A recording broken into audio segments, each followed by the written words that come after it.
कि जो भारतीय जनता पार्टी को सत्ता से बेदखल करने का सपना देख रहे हैं, उनका सपना कभी भी पूरा नहीं होगा। चाचा भतीजे की जोड़ी जहां जहां है वहां वहां भारतीय जनता पार्टी अपना खूंटा गाड़ के खड़ी है। बेंगलोर में जो कुछ भी हुआ पूरी तरह से प्लांटेड था, नीतीश कुमार को बदनाम करना था और नीतीश कुमार को बैकफुट पर लाने का एक प्रक्रिया मात्र था। क्या कांग्रेस ने इन 70 सालों में जो अधिकांश समय सत्ता में रही है उसने उलट पुलट नहीं किया है? अगर नहीं किया होता तो फिर काला दिवस क्यों होता, ब्लैक डे कैसे घोषित होता? नमस्कार, भारत लाइव के गेम समझिए में आपका स्वागत है। बेंगलुरु में जिस प्रकार से विपक्षी नेताओं ने इंडिया का निर्माण किया, उसी समय से बवाल बढ़ गया है। आज का हमारा विषय भी है गेम समझिए में एनडीए वर्सेज इंडिया को लग गई चाचा भतीजा की नजर, उल्टी गिनती शुरू हो गई है। इन्हीं विषय बात करेंगे। हमारे साथ विजय मिश्र उर्फ बाबा जी हैं। बाबा, कहा जा रहा है कि उल्टी गिनती शुरू हो गई है, नजर लग गया चाचा भतीजा को। देखिए, सबसे बड़ी बात यह है कि बहुत सारी ऐसी उम्मीदें थी जिन उम्मीदों को लेकर के इस इंडिया का गठन किया गया था जी। आप याद कीजिए ना कि 200 साल के गुलामी के बाद जब आज़ादी मिली थी तो लोग कितना अपने आप को स्वतंत्र महसूस कर रहे थे। एक आज़ादी बिहार के लोगों को ऐसा लगा था कि हमें हमारा मुख्य प्रधानमंत्री मिलेगा और हमारा दिन दुनिया सुधरेगा। इसको लेकर के जो नीतीश कुमार का प्रयास था, उस प्रयास में आप देख लीजिएगा नीतीश कुमार के विरोधी भी थे, वो भी कहते थे कि हम चाहेंगे कि नीतीश कुमार और बिहार का कोई प्रधानमंत्री बने। लेकिन देखिए, सबसे बड़ी बात है कि आपके चाहने से बहुत कुछ नहीं होता है। युद्ध तो बहुत हुआ, कई राजे रजवाड़े अंग्रेज से लड़ते रहे और उसका गुलाम बनते रहे। लेकिन एक व्यक्ति निकला था एगो लाठी लेकर के, महात्मा गांधी। भले जितने लोगों ने उसके लिए कुर्बानियां दी हो, साथ में जितने भी लोग हों, लेकिन याद किसको करते हैं? गांधी जी को करते हैं। तो ऐसी स्थिति में देखिए, हर युद्ध का, हर लड़ाई का एक कोई ना कोई स्ट्रेटजी होता है। जो स्ट्रेटजी बन रही थी उसमें नीतीश कुमार जिन्होंने इसका शुरुआत किया था, उनको ही आप किनारे करके आप चाहते हैं कि आगे की रणनीति करें, तो ये संभव नहीं। लेकिन इसमें दो बात और बड़ी महत्वपूर्ण है। पहली बात यह कि क्या नीतीश कुमार की विश्वसनीयता है, क्रेडिबिलिटी है? ये सवाल जो है ना, वो पूरे देश भर में पूछा जा रहा है। सवाल का जवाब कौन देगा? लालू प्रसाद को देना होगा और कांग्रेस को देना होगा। लालू प्रसाद को इसलिए देना होगा कि लालू प्रसाद बिहार में उनके साथ सरकार चला रहे हैं। आप कितने क्रेडिबल समझते हैं नीतीश कुमार को? और दूसरी तरफ जो देश की सबसे पुरानी पार्टी है, जिसको भारतीय जनता पार्टी से लड़ना है, वो इस बात का क्रेडिट लेना चाहेगी या लेगी, या उससे लोग सवाल पूछेंगे कि ये बताइए कि नीतीश कुमार को आप क्रेडिबल समझते हैं? उसे भी इसका जवाब देना होगा। दोनों जवाब देने के लिए तैयार नहीं है और नीतीश कुमार की यहीं आकर के बैकफुट पर आने की लेकिन विश्वसनीयता तो घटी है बाबा, इसमें कहाँ दो राय है। लेकिन आप एक बात समझिए ना, राजा का बेटा अगर अंधा हो तो क्या वो कुर्सी पर नहीं बैठेगा? नहीं बैठेगा, राजा का बेटा निश्चित रूप से बैठेगा। अगर नीतीश कुमार में 100 छेद है तो तेजस्वी यादव कौन दूध के धुले हुए हैं? और नीतीश कुमार में अगर छेद है तो बहुत सी अच्छाइयां भी हैं। सबसे बड़ा तो चीज है कि आज तक किसी प्रकार का कोई उन पर इल्जाम नहीं। दूसरा सबसे महत्वपूर्ण चीज कि वो आयात करके नहीं आए हुए हैं जी। राहुल गांधी में कौन सा ऐसा गुण है कि उन्हीं को प्रधानमंत्री बनना चाहिए जी, इसलिए कि कांग्रेस के हैं? देखिए, सीधी सी बात यह है कि नीतीश कुमार में बहुत सारी खामियां हो, लेकिन नीतीश कुमार में जो सबसे बड़ी खूबी है कि वो ईमानदार है। इससे आप इनकार नहीं कर सकते हैं। और रहा सवाल कि सत्ता को लेकर के हर किसी की, क्या भारतीय जनता पार्टी नहीं कर रही है? क्या कांग्रेस ने इन 70 सालों में जो अधिकांश समय सत्ता में रही है उसने उलट पुलट नहीं किया है? अगर नहीं किया होता तो फिर काला दिवस क्यों होता, ब्लैक डे कैसे घोषित होता? सबने किया। ये सारी बातें हैं। लेकिन देखिए, इन सारी बातों को लेकर के जो दो खेमे बने हैं और दोनों खेमों ने ये दावेदारी की है कि वो सरकार बनाने जा रही है।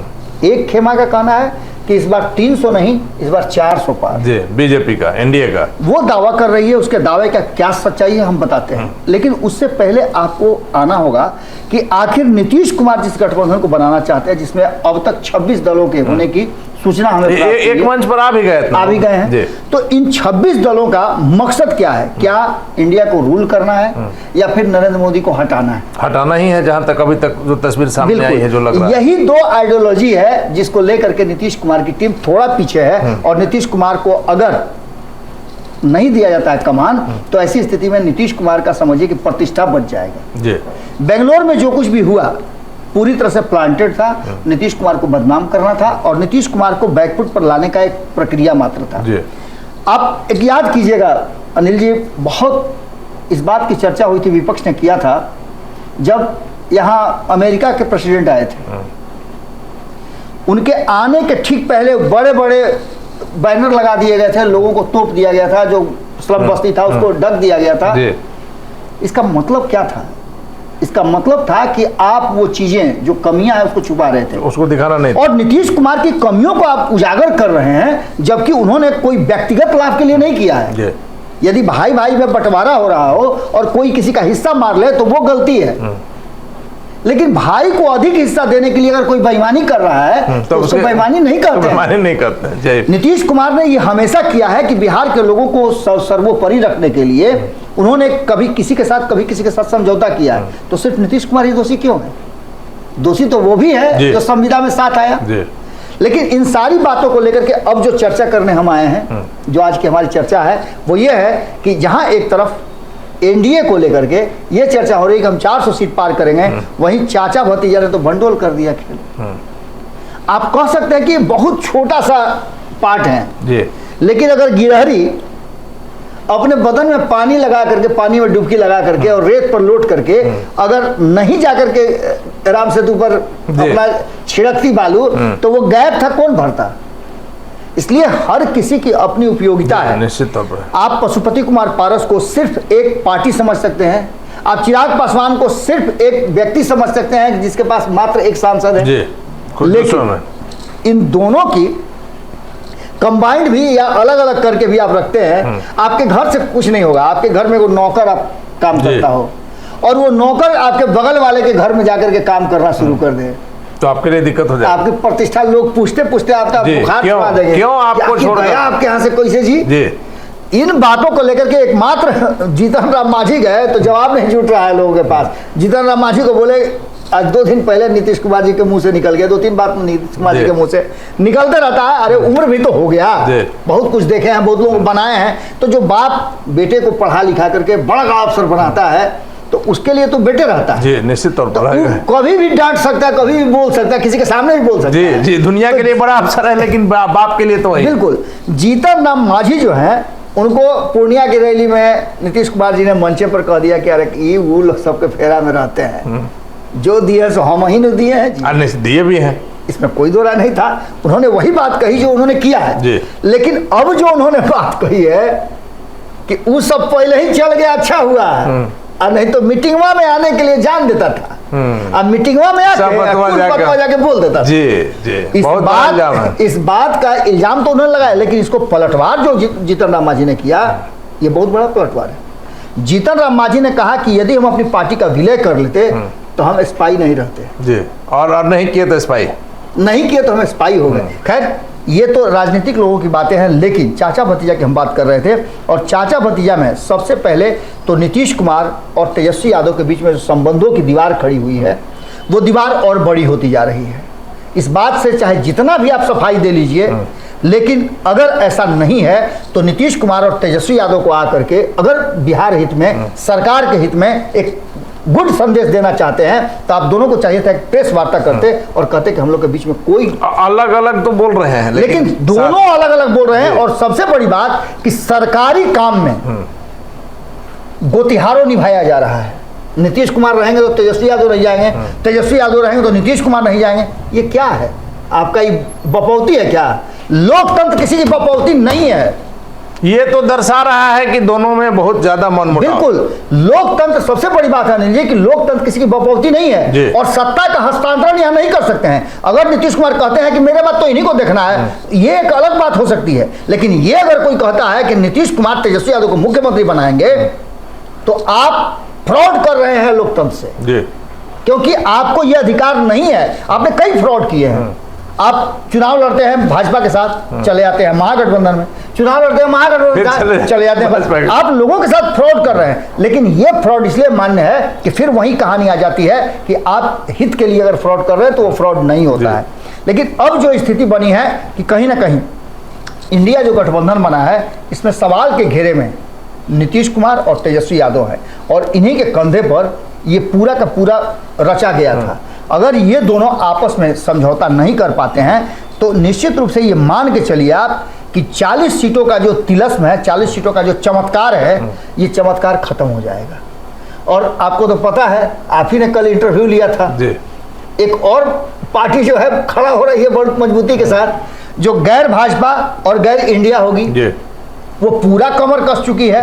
कई सीटों का लगभग उन्होंने ऑफ द रिकॉर्ड बोला, इसलिए हम रिकॉर्ड में नहीं दे सकते हैं। ऑफ द रिकॉर्ड उन्होंने दावा भी कर दिया कि इतने सीटों पे हम चुनाव लड़ रहे हैं, और सिर्फ लड़ नहीं रहे हैं, हम चुनाव जीत रहे हैं।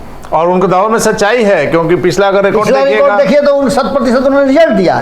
खैर, ये तो हुई चाचा भतीजा की बात, और चेतला चाचा भतीजा के इस द्वंद्व में, जहां एक तरफ बिहार में एक सरकार जो है जा सकती है जो गैर भाजपाई सरकार है, तो वहीं दूसरी तरफ इंडिया को बड़ा झटका लग सकता है, क्योंकि इंडिया के बनने से पहले एक दल का निकल जाना ये दिखाएगा, और खास करके उस दल का जो इसको पूरी तरह से अरेंज करने का तैयारी किया था और उसमें सफल रहा था। इससे पहले आपने देखा होगा ममता बनर्जी, इससे पहले आपने देखा होगा सोनिया गांधी, इससे पहले आपने केसीआर को देखा होगा, उसके पहले शरद पवार को देखा होगा। इन सारे लोगों ने प्रयास कर लिया, किसी से ये गठबंधन नहीं बना, लेकिन नीतीश कुमार ने करके दिखाया। इसका सीधा मतलब है कि नीतीश कुमार में वो मादा है, और नीतीश कुमार को आपको बनाना चाहिए था।